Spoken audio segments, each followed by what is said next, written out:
To start binding off, we're first going to knit 2 stitches. If your pattern says to bind up in pattern, instead of just doing knit stitches as I'm going to do throughout this tutorial, you'll instead need to keep following the pattern. So for example, if you've been doing knit 1 purl 1, you'll do 1 knit and 1 purl instead of 2 knit stitches. So I'm going to knit 2.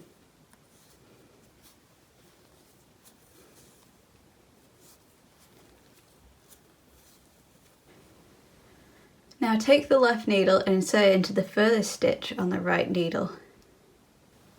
We now need to bring this stitch over the other stitch and off the needle.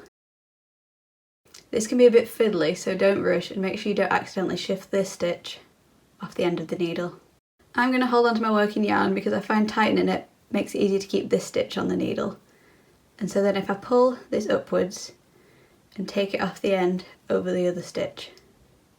We've now bound off 1 stitch. To continue, we need to knit 1, so we've got 2 stitches again.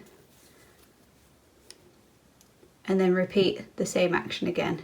So insert your needle into this stitch, pull it up and over the end of the other stitch. Continue binding off your stitches until you've only 1 stitch left on your needle. I've now just got 2 stitches left, so I just need to knit 1 again.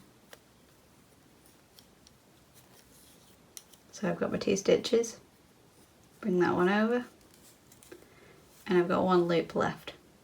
I'm just going to make this loop a bit bigger by pulling on my needle, and then if I take my scissors I can cut the yarn.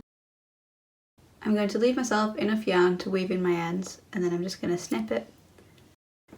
Now take your yarn and just bring it through that loop and tighten it up. And we've bound off.